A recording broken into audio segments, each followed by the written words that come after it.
This is Alexander Playtime Williams of PlaytimeCares.com. Bruh, come on, Raw. I know WrestleMania is less than a week away. I know WrestleMania 31 is less than a week away. But dang, I didn't know y'all even trying. I mean, at least give us something. And Raw was horrible. Raw was horrible. But I'll give you the recap. It's all good. All right. Hey, I got my notes right here. All right. Raw, March 23rd, 2015. Coming from Los Angeles, California, the Staples Center. Commentators, you got JBL, you got Booker T, Michael Cole. Normal. High hopes for Raw. Why? Because it's first thing they do, dim them lights. You hear that burp. You already know Sting in the building. I'm like, okay, they're actually trying to do something. Sting comes out. Of course, he get major pop from the crowd. Yada, yada, yada. He come out to the ring, say what he had to say. Stephanie McMahon hit the ring and pretty much insult him and his career and, his time in the WCW. Just the normal stuff to sell a match between Sting and her husband, Triple H. So Sting essentially didn't even flinch with any of the comments that he said. So she decided to go the next step. And, typical Stephanie McMahon fashion, she decided to try to smack him in the face. Sting catches her arm. And, of course, that brings on Triple H. His music hit everybody like, ooh, he about to go handle up for his wife. Ooh. He taking off his suit coat and whatnot. And, he just he come into the ring slowly. Stephanie gets out the ring. He's like, "You all right, baby?" You got to be the game. You know what I'm saying? So Stephanie decides to stop her husband from getting in the ring and then hand him the sledgehammer. And then Sting just like, bring it, show the bat. He always got the black bat with him. He was swinging it around. Every time he made a rotation, everybody woo, woo, woo, woo, woo. Every time. It was everybody enjoying it. Of course, Triple H back down. Him and Stephanie, they back up to the actual to the back area. They back up the ramp. Cool thing. I don't get to watch Raw live very often, but I do have the WWE app. I just want to take this time to let everybody know, if you just want to have a whole nother watching experience with the show, download the app. Actually have it going while the show is going.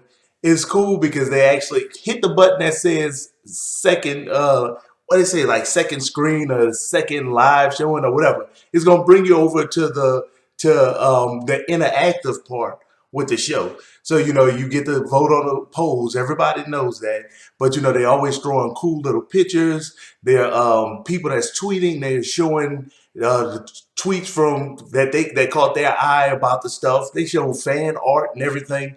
I mean, it's always very, very appropriate for the time. Whatever match is going on, whatever was said, it's something appropriate going on with it. Cool to see how other people think about the show that you're watching. So at least once, have the app going while you're actually watching the show live. And also, you get to see a lot of the match that's going on. They'll show you the live footage of the match that's going on while it's off the air on television, while the sponsors paying the bills.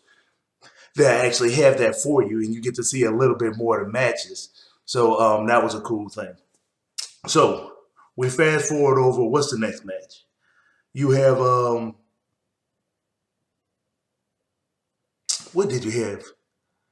You have Dean Ambrose, R-Truth, Stardust, Luke Harper. They had a intercontinental title match, a push for it, so they made them team up. Wasn't really all that. I mean, it was out of the match. I would say it was a 7 out of 10. They went kind of medium pace with everything. Wasn't They didn't really go all in out. I mean, WrestleMania is less than a week away at this point, so they're not going to go all out. So R-Truth ended up pinning Stardust. And, coolest thing about that match was that Dean Ambrose actually decided to dance with R-Truth at the end of the match. That was good. That was good enough. That was worth watching the match right there. Then the WWE announced that they partnered up with the Special Olympics. That's actually a really cool thing. Got a chance to meet some of the Special Olympic participants. They're usually really cool people. And then you had what you did? You had Miz and Mizdow with the Ascension versus Adam Rose, primetime players, and who else you had? Ryback. Let's see. They were doing pretty much an over the top battle royal match. It was kind of hyping that one up for WrestleMania. Um, Before that match started, they actually showed a little clip of Miz and Mizdow interview with Will Ferrell and Kevin Hart. So you can check that out on WWE.com. That actually was pretty funny, just a little clip that they showed. Overall, that was a pretty decent match. Once again, about 7 out of 10. Ryback pinned the Miz. Once again, they didn't go hard at all. It was about a medium pace match. Still don't want to hurt anybody before WrestleMania 31. My prediction is that Eric Rowan will end up winning that one, definitely. And I tell you why. I think that Eric Rowan's going to win this match. I think Luke Harper's going to win this match. And then they're going to come out and help Bray Wyatt win his match against The Undertaker.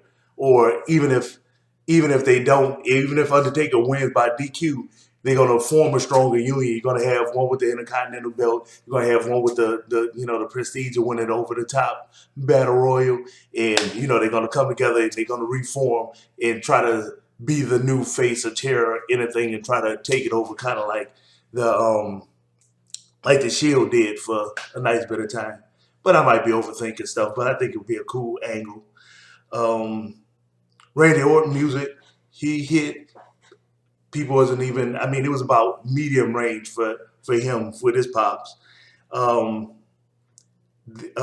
you had to vote early on the app. That's why I talked about the app. You had to vote early on the app to see who it was that was going to face Randy Orton in a match. And the options were Seth Rollins with J&J Security, or this person, that person. Everybody knows that Randy Orton. They want to see Randy Orton and Seth Rollins go. So, of course, they voted for Seth Rollins with J&J Security to fight Randy Orton. That match was about a 6 out of 10 because, of course, Seth Rollins don't want any part of Randy Orton, so he didn't even do anything in the match. I mean, he just let J&J Security pretty much just get beat up. So it wasn't very exciting because you had, it was kind of like watching like Andre the Giant fight some midget wrestlers because they don't let J&J Security do their real thing. Once again, WWE, get that cruiserweight division going. You got some real talent over there. You're wasting it. Just like you're wasting a heavyweight belt. I mean, that's been a waste for months. I'm glad to see that you're finally getting the Intercontinental, the tag team, getting some excitement behind it. Bring back the cruiserweight. The U.S. title. You're kind of messing up with that, but I mean, whatever. But yeah, bring back that cruiserweight. You had a cutaway to AJ Lee and Paige talking. The Bellator twins gave them the option of one of them to pick. They pick among each other and see who will fight for the championship match tonight. Well, of course they did that to divide and conquer. That's what AJ was trying to tell Paige, and so AJ didn't really want any part of it, so Paige took it. So here you're fighting Nikki for the belt. Paige fighting Nikki. AJ goes down to the ring, and Brie goes down to the ring. Not really that match right there wasn't fast paced by any means. That was a fast slug, fast snail at best. 6 out of 10 out of that one. Long story short, Paige and Nikki ended up outside the ring, and AJ came out and hit Brie to make sure that Brie Mo didn't end up interfering with the match. And while her back was turned, for some unbeknownst reason, Paige would go up and put her hand on uh, AJ's shoulder. And of course, AJ just went and gave her a la da da, get back, not knowing it was her, knocked her down. So then Nikki was able to, since she was injured, just went ahead, popped her a good time, threw her in the ring, and did her finishing move on her, won a match, which caused AJ and Nikki to get in a fight. They had to be broken up, trying to go ahead and sell the fact that it's not a foregone conclusion that AJ and Paige will win at WrestleMania. It's a foregone conclusion. AJ and Paige will win at WrestleMania. More than likely, there's going to be a miscue between the Bella Twins, and they're going to win that tag team match. Um, then the app options came back on. They needed a referee for Daniel Bryan and Dolph Ziggler match. So, you had your options there. Dean Ambrose was the first choice, so I knew right away that was going to be the person that they chose. People really love Dean Ambrose right now. Lunatic Fringe is really popular. So next came up, Snoop comes out. He comes to the ring, bobbing with some of the chicks, and he gets in the ring and he talk about Snoop Mania, which made Curtis Axel come out and talk about Axelmania. Snoop pretty much was saying, say, bro, we talking about these manias, but we need to sit there and talk about the original. This isn't a quote. This is my interpretation. I'm giving you Shakespeare right now. This isn't a quote. So Snoop like, hey, we need to give a shout out to the original. He points to the ramp, points to the entryway. Hulk Hogan music hit with the old school. That music, the real American music. Stadium go crazy. He gets in the ring, and Hulk Hogan pretty much say he don't understand what's up with the Axelmania, and say, Snoop, you know what he must be smoking. So Axel went and said, man, I'm better than that. You see me, I'm in my muscle shirt. It got me amped up. I was ready for Raw this week. So Axel Rose went and did the traditional shirt rip that Hulk Hogan did. And then tried to hit Hogan. Hogan blocks it, hit him one time, floor him, tell Snoop to get him. Snoop grab, pull him up, grab him by the back of the head, and throw him over the top rope. Then Snoop and Hulk Hogan, they go in a pose down. It's like a before and after pictures you saw in the comic books where you had the guy getting bullied on the beach, and then he ordered the weight set from out of a catalog, and like 8 weeks later, he all big and buff at the beach. That's what Snoop and Hulk Hogan looked like posing down. I mean, it was interesting. Don't get me wrong, but it wasn't. I mean, well, never mind. So they announced a WrestleMania match, Fatal 4-Way Tag Team Championship match. You have the Usos versus Cesaro and Tyson Kidd, of course, Natalia being in their corner. Then you have the New Day versus Los Matadores and El Torito. I'm sure if Natalia is in the mix, then that means that Naomi is going to be in the mix. I think that the WWE will actually give you a shocker for WrestleMania 31. My prediction is that the New Day, they're going to let Big E and Kofi Kingston wrestle, and they're going to end up winning the belts. That's my prediction for that. So then you have competitors from that match fighting, which you have Los Matadores and El Torito versus Cesaro, Tyson Kidd, and Natalia in that interspecies 6-man interspecies match again that they had from Raw, and then you had the Usos and Naomi commentating, and that match actually started off really slow, maybe like a 5, 6 out of 10, bumped up to about a 7 once El Torito got in there. Once again, get those different weight divisions going. High energy Lil Tyke. Long story short, he ended up, jumping on Natty again. Natty got her in there, about to do another sit down power bomb. Ended up rolling up for the pin. 1, 2, 3. It was good. Then you had a cutaway with Bad News Barrett.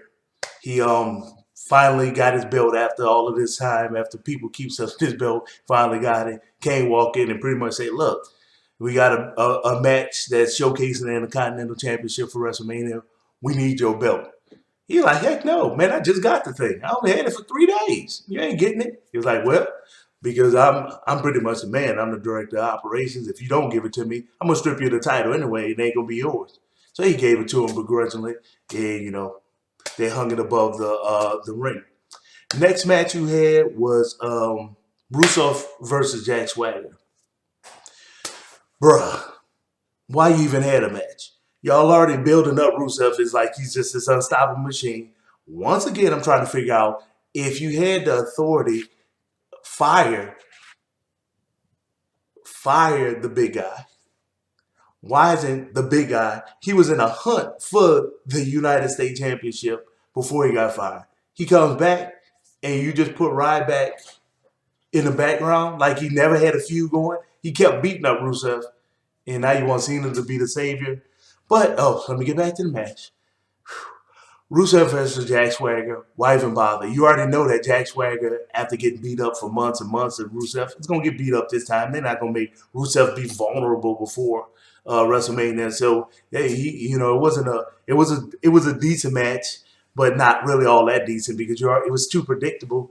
But maybe like a 6 out of 10. Rusev pretty much boom, boom, boom.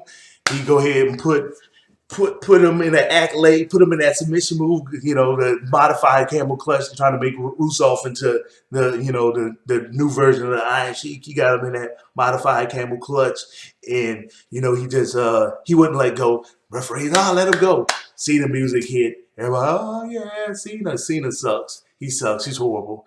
He comes in the ring. They fight. Boom, boom, boom. They go outside the ring. Rusev throw him into a barricade. Boom.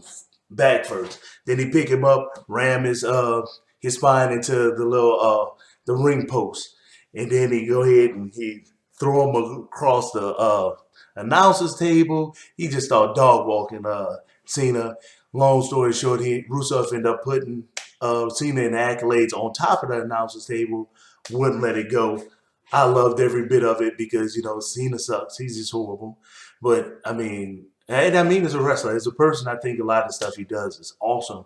But as a wrestler, he's quite predictable, and he has not improved his ring skills from Mr. Ruthless Aggression. Got on the mix. Horrible. But my prediction is that Cena will win at WrestleMania 31 with assistance from Lana, who's been absent ever since she gave Cena the match. I think she's going to come out there and assist Cena in a win. And then next thing that happened was Bray Wyatt came out and did his thing with the Undertaker. As we all know, he hasn't been back since he lost in New Orleans. He lost at WrestleMania in New Orleans, and pretty much talking about how you can be the new face of fear and all that type of stuff. Bray Wyatt got good mic skills. He reminded me of Raven. You youngsters go YouTube that. Raven, he was the intellectual guy, even intellectual, and he was really, really down and dark and all that type of stuff. So Bray Wyatt reminds me of a more upbeat Raven. And he did it, he did a really good job, really good mic skills, good time waster, since, you got the rest of these guys up for the big Super Bowl of wrestling, WrestleMania 31, 6 days away. He even ended it with the signature kneel of the Undertaker, with the whole, Then they announced that Kevin Nash was going to be in the Hall of Fame, and they showed a montage of all of the stuff that he accomplished. And you have to throw in the NWO. You talk about Kevin Nash. That organization single-handedly brought interest back into wrestling. Wrestling was kind of the interest level was going down. Man, that NWO was crucial in getting a lot of people back interested in there. So they actually had a really cool Burger King advertisement that involved miscommunication between Tyson Kidd and Natalia, and it ended up really cool. So check that out. Then what you had Daniel Bryan versus Dolph Ziggler. Referee, of course, is going to be Dean Ambrose because everybody loves him. it was actually kind of a, oh, we kind of respect each other. We're not going to, even though he called him a turd a couple of weeks ago, it was more or less, oh, we respect each other. Match wasn't really all that exciting until Dolph Ziggler ended up like smacking Daniel Bryan in the face. Then it went up to maybe like a 7 out of 10. They still didn't go really, really hard. They just did a couple of high risk maneuvers just to make sure that they wet the palate of the viewers. But they really didn't go hard. They didn't do too many really hard routines in succession. So, Dolph Ziggler ended up winning. They hit the zigzag on Daniel Bryan from out of nowhere. And like I said, it was about a 7 out of 10. Um, but what you have in Dean Ambrose is a referee. Dean Ambrose actually raised up Dolph Ziggler's hand and then did his finishing move on him. Then Dean Ambrose went and got a ladder from underneath the ring and then went to go, he put it up in the ring to go steal a belt again, which brought all of the competitors out and they pretty much beat each other up. Ladder fell on top of one of them and, they was all just laying out in the ring just messed up, you know what I'm saying? Then you had a cutaway of Paul Heyman saying, hey, you know, it's time. He said it's time to the champ. And, oh, did I say the prediction? I think still Luke Harper is going to win. I said it earlier. Luke Harper, then you're going to have the Bray Wyatt thing, the hook up, yeah. All right. So you have Paul Heyman, who's definitely excellent on the mic. He comes in and he, start doing a good selling job of, Brock Lesnar, why he's going to win. Let me just tell you, Brock Lesnar won't win. He won't. They mentioned his contract a couple of weeks ago. If you saw my video, they mentioned his contract. He's not going to win. They already did the angle with, with CM Punk and the champ leaving without a contract and all that. So I don't think he's going to win. But Brock Lesnar, man, he sell ice cubes to Eskimos. So I just love hearing them talk. And just the way he emphasized everything. I'm telling you, I would love for him to just sit there and say, "Here go another message from Playtime. Alexander Playtime Williams." Just the way that he do things is just awesome. But he was wasting a lot of time. Roman Reigns' music hit, and they got in the ring, and this is where the disappointment just completely set in. They got in the ring. Brock Lesnar holds up the belt, and Roman Reigns rip it out his hand, and Brock Lesnar just looking at him like, ooh. And nothing happened. They played a real close tug of war with each other over the belt. You build the guy up as a monster, a mercenary, to quote from the show, and nothing. And the show ended like that. Sting didn't make another appearance. Triple H wasn't tearing nothing up in the back because his wife she had to save his wife or anything like that. The show just ended. Raw was horrible. Raw was horrible. But hey, comment. Let me know if you think I'm telling the truth. Raw was horrible to me. Let me know if you agree with my predictions or not. Just comment. Let me know what y'all think. This is Alexander Playtime Williams of PlaytimeCares.com. Hit me up. Check out the site. I'm constantly fiddling with it with all this code so I can get it to look better and putting more and more content on it.